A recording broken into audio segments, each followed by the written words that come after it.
What if everything you believed about success, long hours, relentless hustle, climbing a corporate ladder was only half the story? What if there existed a pathway where you could become truly wealthy, profoundly wise, and serenely peaceful all at once? That's the bold question at the heart of the Almanack of Naval Ravikant. And it isn't just another self-help book. It's a modern guide to freedom, penned in the crisp clarity of Naval's own insights and curated by Eric Jorgenson. Naval Ravikant is no ordinary philosopher. He's the startup founder who built AngelList, the early investor behind unicorns like Uber, and the voice whose 280-character tweets have become digital proverbs for millions of entrepreneurs, coders, and dreamers worldwide. His wisdom has spread across tech meetups, LinkedIn threads, podcast interviews, and late-night email newsletters, shaping how we think about work, wealth, and well-being.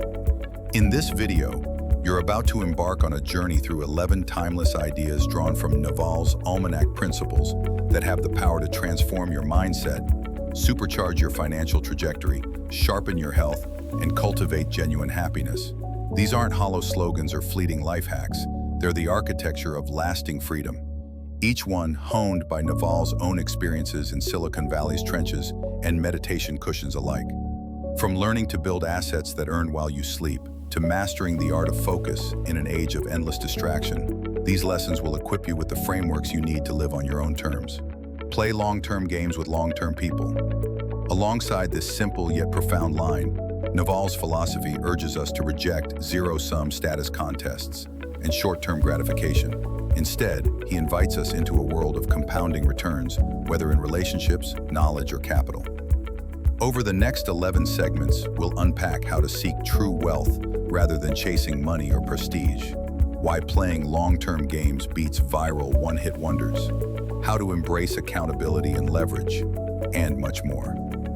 You'll hear stories of real people who've applied these ideas to build thriving businesses, create generational impact, and find deep, lasting contentment. Imagine waking up each morning with clarity, purpose, and the confidence that your actions today are investments in a future of growing freedom. Picture yourself calm amid chaos, your mind finely tuned like a well-crafted instrument, able to focus on what truly matters. Visualize a life where money flows effortlessly from assets you've built, rather than time you've traded away. This isn't a fantasy. It's the map laid out by one of the sharpest minds of our age, and it's yours to follow if you choose. So, if you're ready to reprogram your thinking, unlock real freedom, and design a life of meaning and impact, hit that like button now, subscribe and ring the bell so you won't miss a single lesson, and drop a comment below. Seek wealth, not money or status? What if everything you've been told about success, late nights at the office, flashy titles, and endless hustle was only half the story? Naval Ravikant flips that script by teaching us that wealth isn't the same as money, and money isn't the same as status.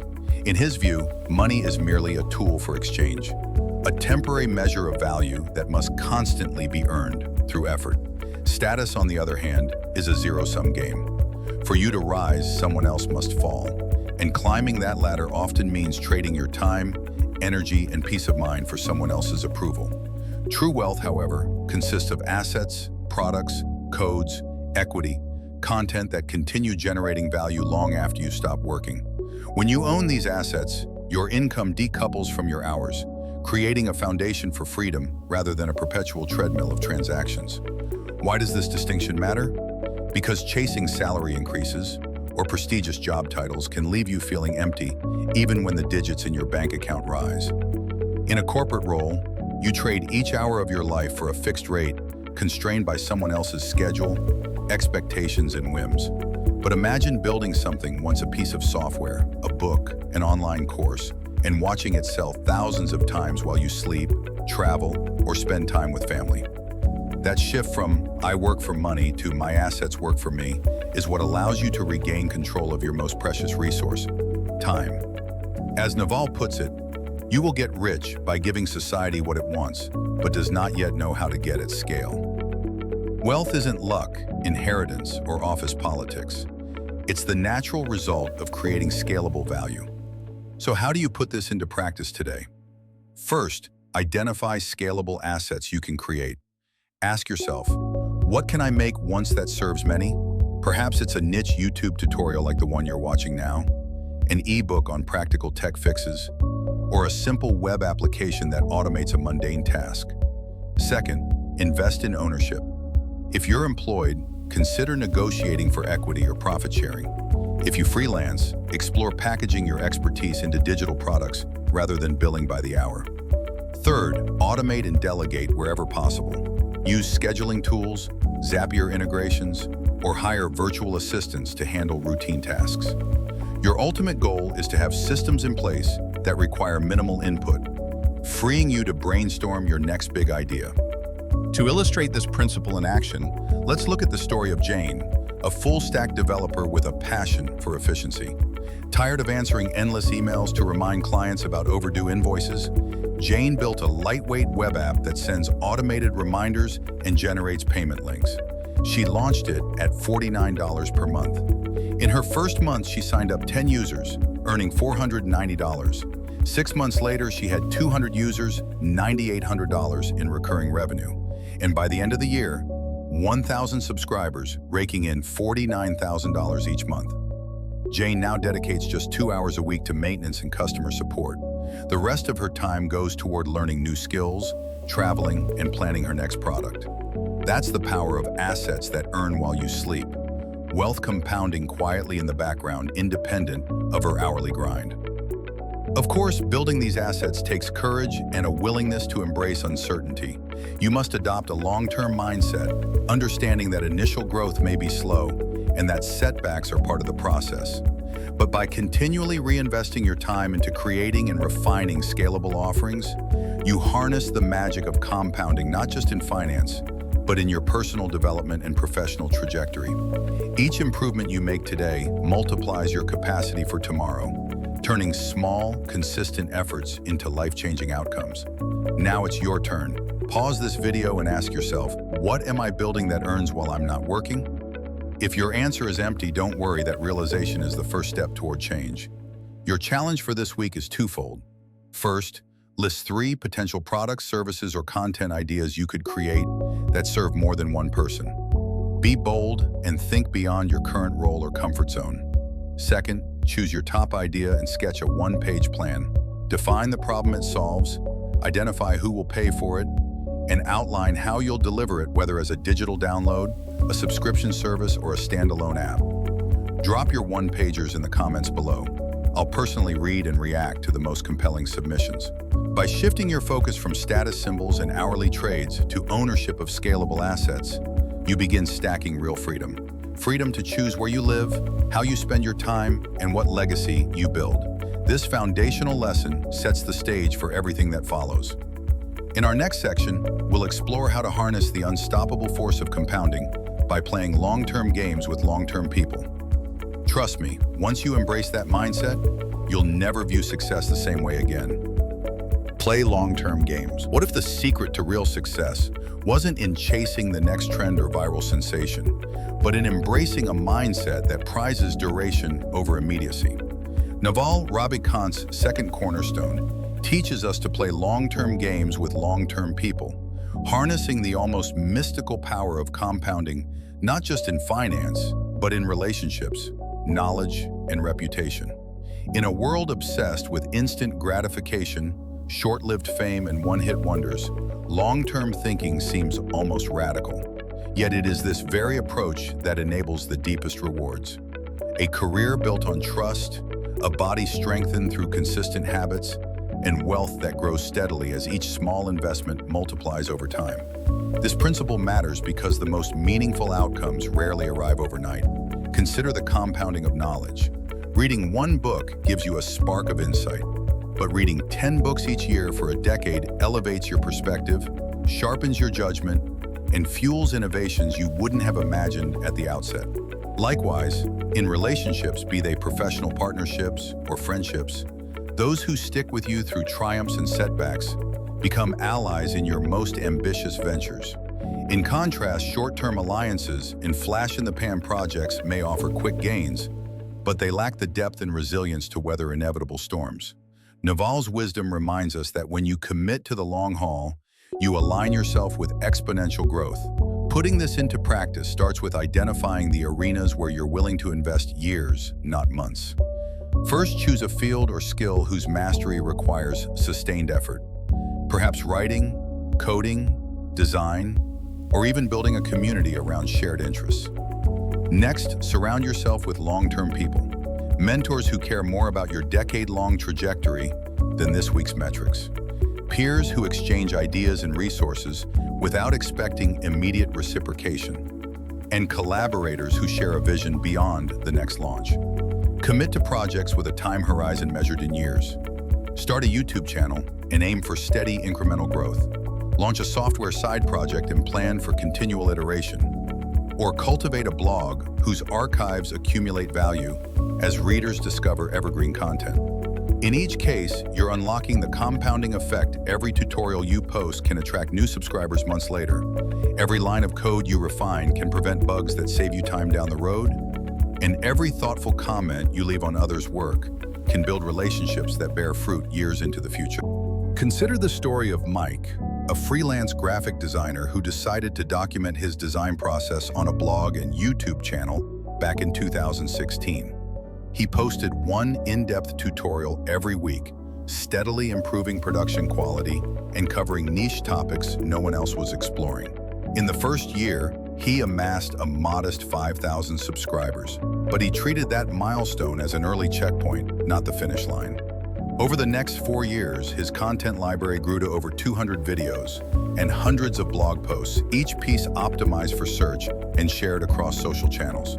By 2021, his audience had swelled to over 200,000 subscribers, and his blog was generating passive income from affiliate partnerships and ad revenue. Crucially, the relationships he formed with fellow creators led to collaborative courses that sold out within days. That compounding momentum transformed a side hustle into a thriving six-figure business, all because Mike played the long game when others were chasing overnight fame. Now reflect on your own path. What endeavors have you abandoned too soon because the early metrics weren't inspiring? Which relationships have you treated as transactional rather than as seeds for long-term collaboration? Your challenge is twofold. First, identify one project, skill, or relationship you'll commit to for at least 6 months, regardless of short-term results. Write it down, set a simple schedule, and share your commitment with a friend or mentor to foster accountability. Second, map out 3 milestones you aim to reach over that period, whether it's publishing 10 videos, reading 5 books in your field, or meeting monthly with a professional peer. By shifting your focus from fleeting victories to enduring progress, you begin harnessing the true force of compounding. Playing long-term games with long-term people isn't merely a strategic choice, it's a transformative mindset that redefines how you measure success and design your life. It requires patience, resilience, and the humility to trust that gradual progress maintained over time will eclipse any shortcut. In the next section, we'll explore how to combine that mindset with the practical ability to build and sell, equipping you with the skills to transform your long-term vision into tangible assets that continue creating value long after you've moved on to the next frontier. Learn to build and sell. Imagine possessing a toolbox with only half the instruments you need. You can hammer a nail, but you can't cut a board. You can draw a blueprint, but you can't raise the walls. Naval Ravikant argues that in today's economy, building, creating something of value, and selling, convincing others that value matters, are the 2 skills you absolutely must master, because if you can only build, you struggle to find customers, and if you can only sell, you wind up hawking hollow promises. True independence comes when you can architect solutions and then share them with the world in a way that resonates. This principle matters because the old barriers to entry have crumbled. You no longer need a storefront, a corporate hierarchy, or a massive ad budget to launch a product or service. With a laptop and an internet connection, you can code an app, film a tutorial, or craft an ebook and instantly reach millions. But without the ability to sell your creation through storytelling, marketing, or simply clear communication, your masterpiece may never leave your hard drive. Conversely, slick salesmanship without substance breeds short-lived victories that collapse under scrutiny. By mastering both crafts, you become a self-sufficient creator, capable of launching side projects that scale and diversifying your income beyond the 9-to-5 grind. So how do you cultivate these twin skills? Start by designing something you understand deeply, your specific knowledge, as Naval calls it, and then packaging it in a format that solves a clear problem. If you're a developer, build a simple script or plugin that automates a repetitive task you face daily. If you're a writer, draft a concise guide that demystifies a topic you've mastered. Once you've built an MVP, minimum viable product, shift gears, write a compelling narrative around it. Frame the problem you solved, show the before and after, and highlight the benefits in terms that matter: time saved, money earned, stress reduced. Use blog posts, social media threads, or a short video to demonstrate your solution in action. Gather feedback, iterate on both the product and the pitch, and refine until users are not only buying, but advocating on your behalf. Take the story of Sam, a digital marketer who grew frustrated by the lack of transparent analytics in his industry. He spent weeks coding a dashboard that visualized campaign ROI in real time, then shared a screen-recorded demo on Twitter. His first tweet generated 5 inquiries. His third iteration of the tool, after user feedback, attracted a waiting list of 200 marketers. By coupling his ability to build a genuinely helpful tool with his knack for selling through engaging storytelling, honest demos, and open dialogue, Sam transformed a side project into a subscription business with recurring revenue. He never chased flashy investors or boasted about vanity metrics. He simply created something useful, communicated its impact clearly, and let satisfied users become his best advocates. Your challenge is to replicate Sam's approach on a micro scale. First, choose a narrow problem in your professional or personal life, something annoying you every day. Spend a weekend prototyping a solution, even if it's just an outline or a rough interface sketch. Then, craft a 1-minute pitch. What's the problem, who's affected, and how does your solution make life better? Share that pitch on Twitter, in a LinkedIn article, or with 3 friends who might benefit. Ask for honest feedback, then iterate. By cycling between build and sell, you'll develop a virtuous loop. Each improvement in your product informs a sharper pitch, and each tweak in your messaging guides your next feature. Remember, in Naval's framework, if you can't code, write books and blogs. If you can't write, speak. If you can't speak, find someone who can. The medium matters less than the mastery of communicating value. Even if you never write a line of code, you can package your expertise as a course, a consultation service, or a series of case studies. Likewise, if you lack a sales background, enlist collaborators or mentors to help you refine your pitch while you focus on product quality. The goal is to own the end-to-end process: ideation, creation, communication, and iteration. By integrating the skills of building and selling, you position yourself at the intersection of creativity and commerce, a place where true leverage lives. Whether you're crafting a niche mobile app, launching a digital newsletter, or consulting on specialized problems, your ability to both deliver genuine value and articulate it compellingly will set you apart. As you move forward, keep cycling through small experiments. Build a quick solution, share it widely, gather insights, and refine relentlessly. Over time, this learn, build, sell loop will become your engine for sustainable growth, self-reliance, and the kind of wealth that compounds beyond your hours. Skills and interests you can't easily learn in a classroom. Specific knowledge lives at the intersection of your natural curiosity and the problems you've solved for yourself. It's the sort of deep know-how that outsiders describe as weird or obsessive, because it isn't mass-market curriculum. It's the unique insight you've honed by doing, experimenting, and sometimes failing. This isn't about checking boxes on a resume. It's about cultivating capabilities that make you irreplaceable and highly sought after in niches where competition is scarce and margins are rich. Why does specific knowledge matter so much? Because it's the antidote to commoditization. When you possess skills that few others can replicate, whether it's writing compelling narratives about open source software, designing bespoke data visualization dashboards for nonprofit organizations, or hacking together custom firmware for vintage hardware, you escape the trap of competing on price or credentials. Instead, you command premium rates, attract loyal clients, and unlock opportunities that self-taught generalists simply can't access. Specific knowledge is also inherently joyful because it aligns with your genuine interests. The line between work and play blurs. You find yourself diving into projects with the passion of a hobbyist and the impact of a professional, making learning itself a source of sustainable momentum. Putting this into practice begins with following your curiosity wherever it leads. Start by making a list of the topics, tools, or problems that captivate you, even if they seem impractical or eccentric. Maybe you're fascinated by the intricate latency of Bluetooth audio codecs. Perhaps you obsess over the interplay of narrative and interface in mobile games.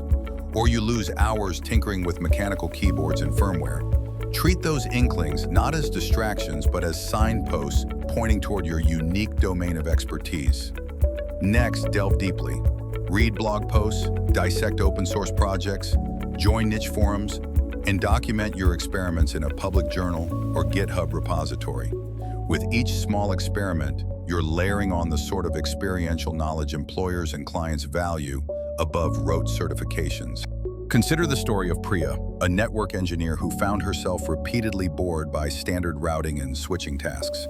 Intrigued by the intersection of Python scripting and firewall automation, she began writing small scripts to monitor and remediate security events in her home lab. She blogged about each tool, shared code snippets on GitHub, and answered questions in specialized Slack channels. Within a year, her GitHub repo had hundreds of stars, her blog attracted fellow security pros, and she was invited to speak at regional InfoSec meetups. When a boutique security consultancy needed someone to build custom automation for clients, Priya's name was the first they called, not because she held a CISSP, but because her specific knowledge in Python-powered security workflows was impossible to ignore. What began as a personal curiosity became a professional superpower. Your challenge is to identify and begin cultivating your own specific knowledge niche. First, jot down 3 areas, however niche, that genuinely excite you. For each area, spend at least 3 hours this week exploring. Read 2 specialized articles, experiment with a simple project, or ask a question in an online community. Document what you learn in a public space, be it a blog, a Twitter thread, or a GitHub repo, so that your progress becomes visible to potential collaborators and clients. Second, set a 30-day goal. Aim to produce 1 piece of work, a tutorial, a script, a case study, that showcases your emerging expertise. Share it with at least 5 peers or forums. Watch how feedback and connections begin to multiply, and use that momentum to double down on the most rewarding strand of your discovery. Remember, specific knowledge can't be outsourced or automated away. It's the intellectual property you cultivate within your own mind and portfolio. By leaning into your genuine interests and broadcasting your journey, you'll attract opportunities perfectly aligned with your skills, values, and ambitions. In doing so, you escape the rat race of interchangeable credentials and step into a space where you set your own terms. Up next, we'll explore how to cement your rise by embracing accountability, taking ownership of your projects, your brand, and your outcomes, so the world knows exactly who's behind your success. Embrace accountability. Naval Ravikant argues that if you want to build trust, credibility, and truly differentiate yourself in today's world, you must embrace accountability. You must put your name, your reputation, and your future on the line for what you create and deliver. In an era of anonymous startups, gig workers hiding behind pseudonyms, and hollow personal brands built on borrowed credibility, accountability is rare and therefore incredibly powerful. When you take full ownership of your wins and your failures, you send a signal. This is my work. I stand behind it. I'm not hiding in the shadows. That signal attracts partners, customers, and opportunities at a rate far beyond what any marketing budget could buy. Why does accountability matter so much? First, it builds trust. People are naturally drawn to those who openly own their outcomes because transparency reduces perceived risk. If you consistently deliver on promises, whether that's a project deadline, a performance benchmark, or a content schedule, clients and collaborators learn they can rely on you. Over time, that trust compounds into long-term relationships, referrals, and even equity partnerships. Second, accountability forces you to level up continuously. When your name is on the line, you're far less likely to cut corners or settle for mediocrity. You sweat the details, refine your processes, and push to exceed expectations. That relentless pursuit of excellence becomes self-reinforcing. As your reputation grows, so do your opportunities. And as you take on bigger challenges, your skills and network expand in tandem. So how do you embrace accountability in practice? Start by publicly committing to a specific outcome, complete with a deadline and a measurable metric. For instance, instead of privately deciding, "I'll finish my ebook on advanced JavaScript patterns someday," post on LinkedIn or Twitter. By August 31st, I will publish Modern JavaScript Patterns, a 30-page ebook to help front-end devs double their code efficiency. You've now created social pressure and invited your network to hold you accountable. Next, share progress updates at regular intervals. Weekly tweets, bi-weekly blog posts, or monthly video logs. Transparency around your journey not only reinforces accountability, it builds audience engagement, as viewers feel invested in your process. Finally, when you hit a snag or miss a milestone, own it. Explain what went wrong, what you learned, and how you'll course correct. This level of candor deepens trust far more than pretending everything is perfect. Consider the story of Carlos, a UX designer who decided to revamp his portfolio by redesigning a popular open-source project's interface. Rather than working in isolation, he announced on Designer News, "I'm overhauling the Editor X UI new mockups every Friday. Feedback welcome." For 6 weeks, he released prototypes, logged his design decisions, and solicited critiques. When he fell behind in week 4, he posted an honest update explaining a last-minute API change had forced him to rework core components. His transparency earned him praise, sympathetic peers, and even support from the original project maintainers. By the end of the cycle, he had not only shipped a polished interface, complete with a case study on his blog, but also cultivated a community of contributors who celebrated his success. His portfolio piece attracted 3 freelance clients and an invitation to speak at a virtual conference. Accountability had transformed a side project into a career accelerator.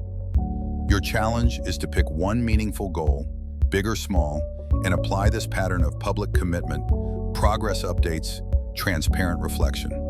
First, write a concise announcement post on LinkedIn, Twitter, or your blog, stating your goal, target date, and success metric. Second, schedule regular updates.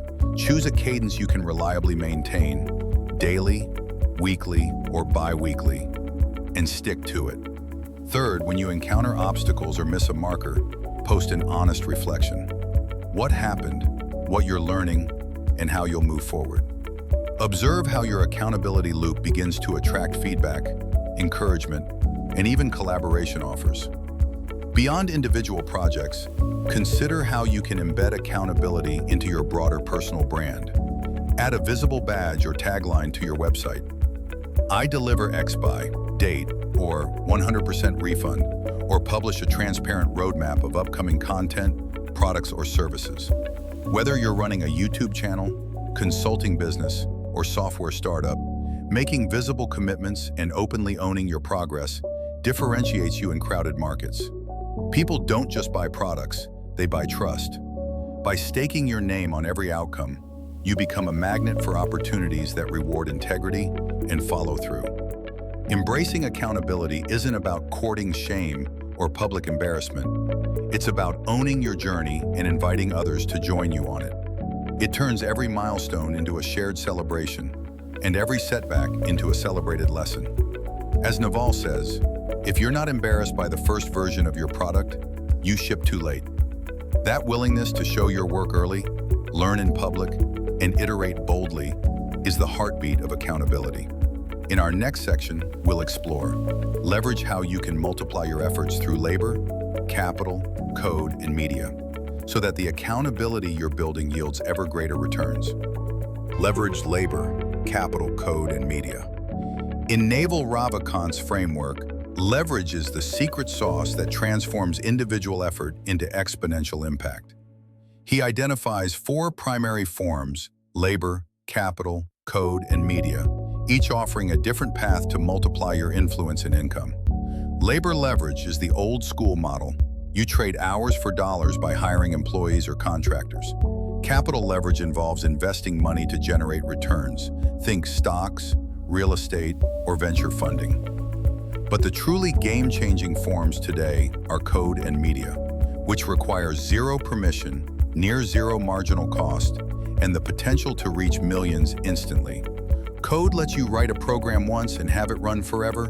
Media, blogs, podcasts, videos, social posts, allows you to create content that continually attracts attention, builds your brand, and drives opportunity long after it's published. By harnessing these modern levers, you escape the grind of trading time directly for money and instead build systems and platforms that generate value autonomously. Why does leverage matter? Because without it, you're stuck in a linear growth curve. Your income and impact can only rise as fast as you're willing to work. But with leverage, you tap into compounding returns. A single piece of software can sell thousands of times, a viral video can drive inbound requests for years, and a well-targeted investment can multiply your capital without additional effort. Leverage also creates optionality. You can test ideas cheaply, pivot when something doesn't work, and scale the winners without catastrophic downside. In essence, leveraging code and media gives you the freedom to pursue multiple ventures at once, hedge risk, and continually reinvest in new growth areas. This is how small teams or even solo creators build empires that rival large corporations in reach and revenue. To apply leverage in your own life, begin by identifying the assets you can create once and reuse infinitely. If you're a developer, consider building a lightweight API or plugin that addresses a common pain point. Package it as an open source library with a paid enterprise tier. If you're a writer or educator, record a course or write an ebook on a niche topic. Host it on a platform that automates sales and delivery. Next, amplify those assets through media. Repurpose your code or course into blog tutorials, a YouTube walkthrough series, or a newsletter. Each medium serves as a funnel into the others. Blog readers become video subscribers, video viewers join your paid product, and newsletter readers share your code library with colleagues. Finally, look for capital leverage. Reinvest profits into paid advertising, platform development, or strategic partnerships that extend your reach faster than organic growth alone. And don't forget labor leverage. Hire freelancers or virtual assistants to handle repetitive tasks, customer support, content editing, social media scheduling, so you can focus on the high-leverage work of creation and strategy. Consider the example of Alex, a solo developer with expertise in data visualization. He built a JavaScript charting library that simplified complex graphing tasks. Instead of selling it for a one-time fee, he created a freemium model. Basic features remain free, while advanced customization costs $99 per license. Alex then launched a YouTube channel demonstrating his library's capabilities, tutorials on bar charts, live updates, and dashboard integration. Each video attracted hundreds of viewers, many of whom clicked through to purchase the pro version. He also started a weekly newsletter highlighting creative uses of data viz, driving further sales and community engagement. Within a year, Alex's library generated consistent five-figure monthly revenue, requiring less than 5 hours a week of his time. He used those profits to hire a community manager and invest in paid ads, targeting enterprise users. By combining code and media leverage, he created a self-sustaining ecosystem that scaled well beyond what his personal labor could ever achieve. Your challenge for this section is to map out your own leverage strategy. First, list one asset you can create this month that fits into the code or media category: a mini app, a short video series, a detailed blog guide, or a digital template. Second, outline how you'll repurpose that asset across at least 2 media channels: YouTube, a newsletter, a podcast, or social posts to maximize reach. Third, decide on one form of capital or labor leverage to support your rollout. Allocate a small budget for ads or recruit a freelancer to handle administrative tasks like editing or customer inquiries. Document your plan in a simple spreadsheet or Trello board with clear deadlines and share it with a peer for accountability. Then, execute the plan over the next 4 weeks. By deliberately combining these forms of leverage, you'll begin to unlock growth that far outpaces what any single person could achieve by working harder alone. You'll build assets that compound, audiences that amplify, and structures that hum quietly, so you can keep inventing the next breakthrough. In our next section, we'll shift focus inward as we learn to escape the hedonic treadmill and find lasting peace amid life's inevitable ups and downs. Let's keep going. Escape the hedonic treadmill. Naval Ravikant warns that chasing ever greater pleasures and possessions, what he calls the hedonic treadmill, leads to a perpetual cycle of desire without satisfaction. You buy the latest gadget only to discover it's outdated weeks later. You chase promotions, yet each new title demands more stress and responsibility, leaving you no happier than before. Naval's core idea is simple but profound. True happiness isn't found by acquiring more, but by reducing your desires to what truly matters. When you learn to recognize and quiet the endless cravings that hijack your attention, you break free from the chase and discover a serene contentment that no external change can deliver. This lesson matters because our culture equates success with consumption. More phones, fancier cars, bigger homes. But that approach erodes mental health and sabotages long-term well-being. As Naval puts it, happiness is a state where nothing is missing.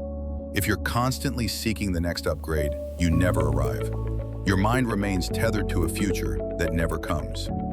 By contrast, when you cultivate mental minimalism, the practice of wanting less, you conserve energy, sharpen focus, and develop gratitude for what you already have. Escaping the hedonic treadmill doesn't mean rejecting all pleasures. It means choosing them consciously, savoring them fully, and then letting them go without craving more. To apply this principle, start by conducting a desire audit. For 1 week, jot down every time you feel an impulse to buy, upgrade, or achieve something new, whether it's a pair of shoes, a social media like, or a career milestone. At the end of each day, review your list and ask, did fulfilling this desire make me happier, or did it only momentarily distract me? Next, practice gratitude journaling. Each morning, write down 3 things you already own, tangible or intangible, that bring you joy. Over time, this habit rewires your brain to notice abundance instead of scarcity. Finally, incorporate mindfulness exercises. Even 5 minutes of focused breathing or a short meditation app can train you to observe desires as passing thoughts rather than commands you must obey. Consider the story of Alex, a software engineer earning a 6-figure salary who nonetheless felt restless. He upgraded his apartment, leased a luxury car, and traveled first class, yet his satisfaction always slipped away. After reading Naval, Alex tried a month-long experiment. He swore off all non-essential spending and media consumption. Instead of scrolling or shopping, he walked in nature, practiced guitar, and reconnected with old friends. To his surprise, Alex found himself calmer, more creative at work, and genuinely happy with far fewer material comforts. When he ended the fast, he reintroduced only those things that added real value: coffee dates with friends, a high-quality laptop for coding, and occasional flights to family. The rest stayed on the shelf. Your challenge is threefold. First, conduct your 1-week desire audit and tally how many impulses you logged versus actual happiness gained. Second, start a 3-week gratitude journal, noting at least 3 items daily, big or small, that you genuinely appreciate. Third, commit to a 24-hour yes to less. For 1 day, refuse any new purchases, streaming shows, or social media browsing. Instead, fill your time with a mindful activity, reading, walking, cooking, or drawing, and observe how your craving for more shifts. Share your insights in the comments. What did you realize about your own hedonic patterns, and what small change will you keep?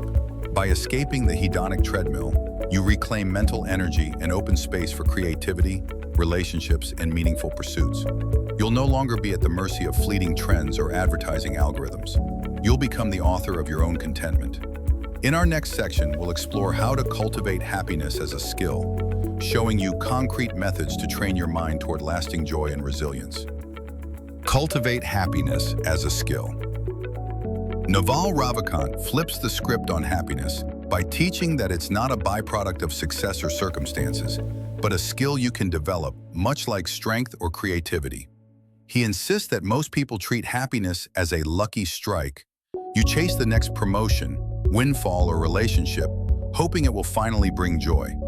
Yet when those milestones arrive, The euphoria evaporates and the chase begins anew. True, lasting contentment comes from training your mind to recognize and savor the present moment, to redirect thoughts away from anxiety and craving, and to build inner resilience. In Naval's words, happiness is a state where nothing is missing, a mental baseline you can consciously nurture rather than a destination you stumble upon by chance. Why this matters is clear. If you depend on external events for your mood, you'll ride a perpetual roller coaster of highs and lows, vulnerable to market crashes, office politics, and fleeting social approval.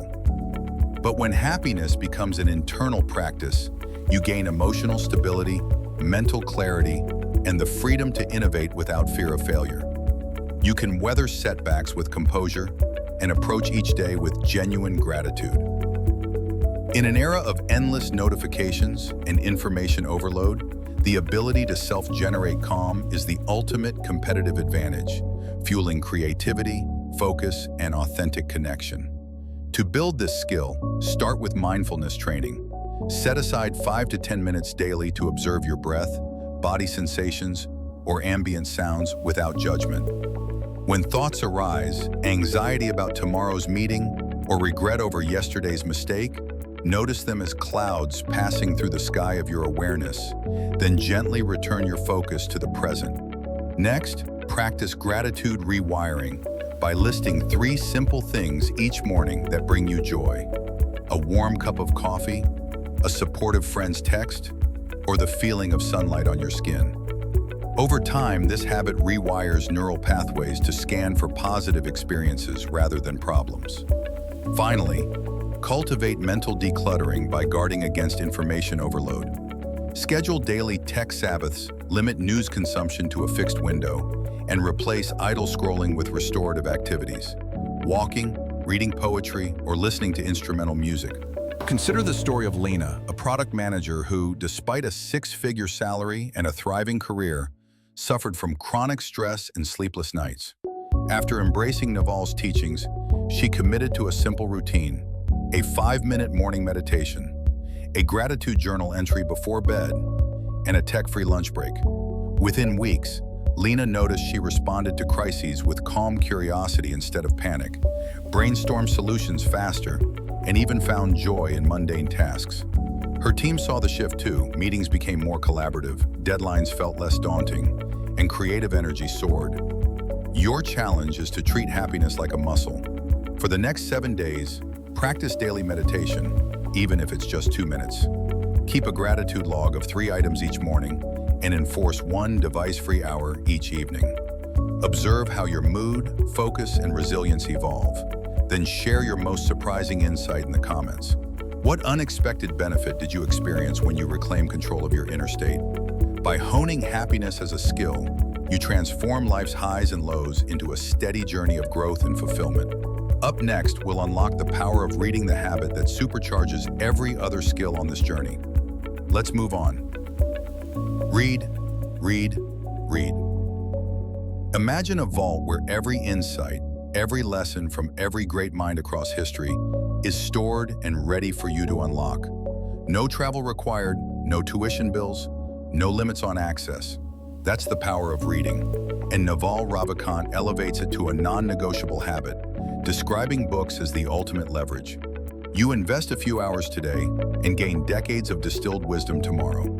Unlike fleeting social media posts or hourly consultations, a well-chosen book delivers compounding intellectual returns, shaping your worldview, sharpening your reasoning, and fueling innovations you can't foresee when you first crack the spine. Reading doesn't just add information, it rewires your mind to think in new patterns, make unexpected connections, and approach problems with the clarity of someone who's already traversed that terrain in print. This emphasis on reading matters, because in our hyper-distracted era, attention is splintered across endless feeds, viral challenges, and clickbait headlines.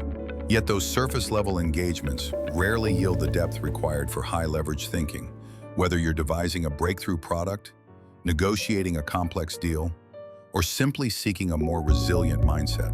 Naval reminds us that books are the slowest, most enduring form of media, immune to algorithmic whims, and guaranteed to keep their value.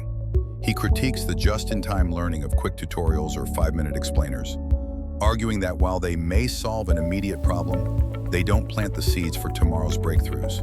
Cultivating a steady reading habit, by contrast, immerses you in the cumulative insights of scientists, philosophers, entrepreneurs, and visionaries whose struggles and triumphs become your guideposts. Putting reading into practice isn't complicated, but it does require discipline and strategy.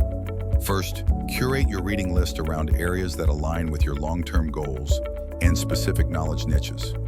Mix timeless classics, Stoic philosophy, foundational economics, seminal computer science treatises with contemporary works in your field, such as the latest on artificial intelligence, UX design trends, or entrepreneurial memoirs.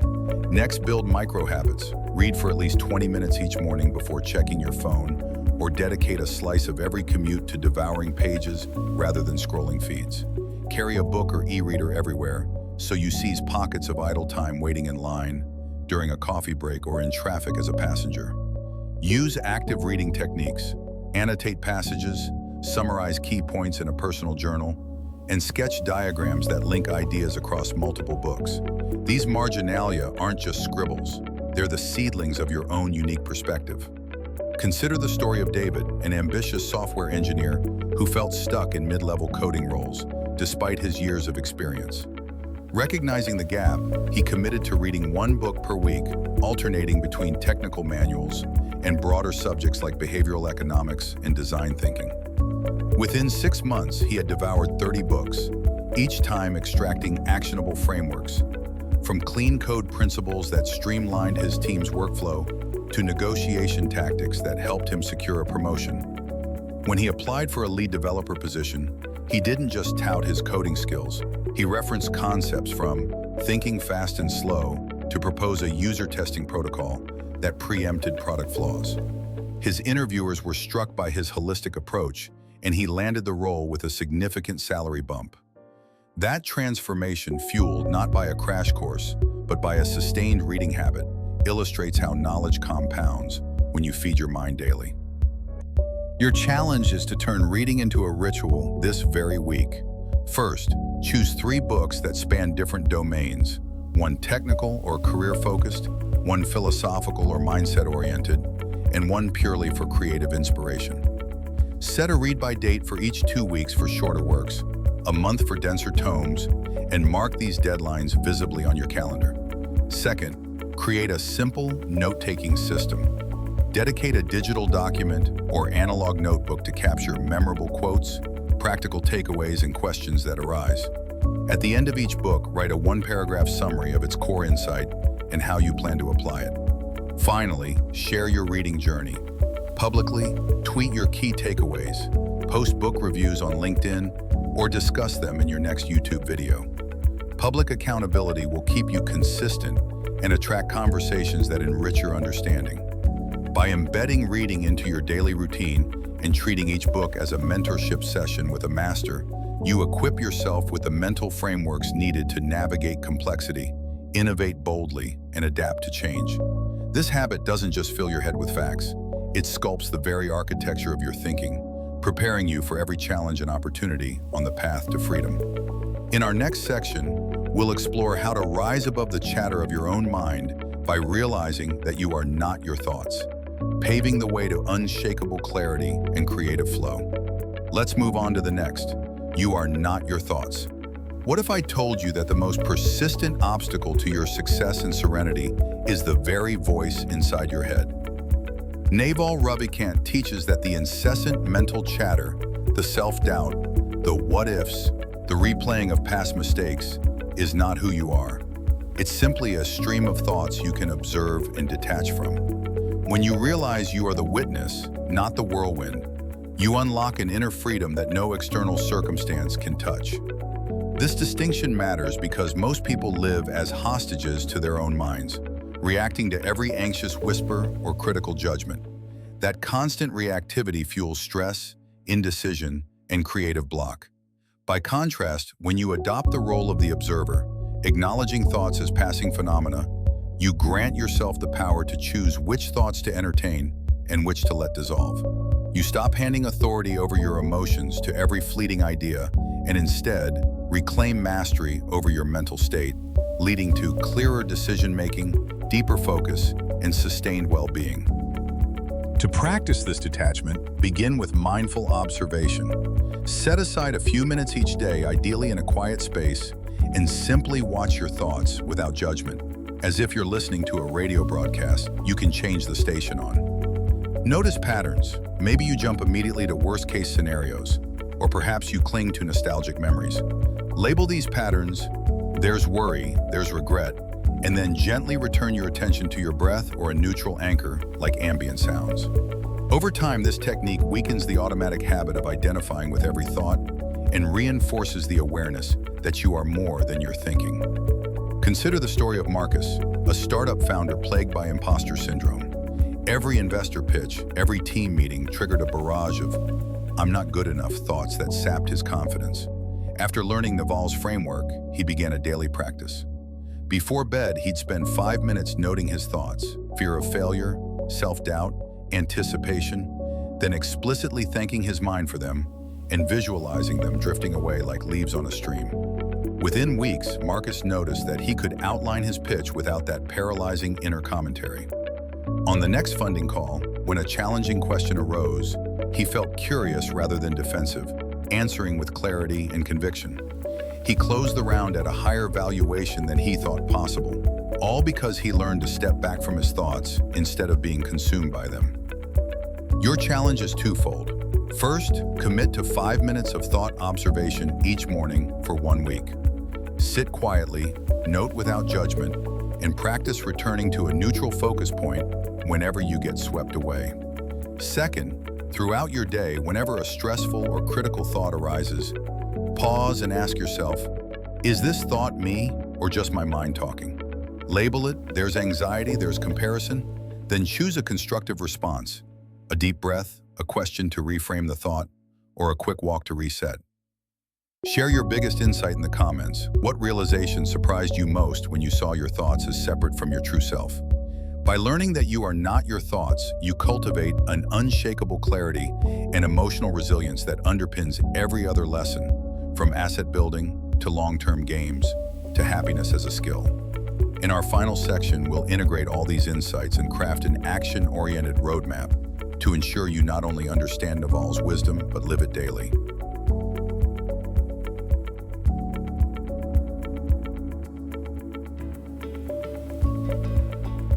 The calm body, the peaceful mind.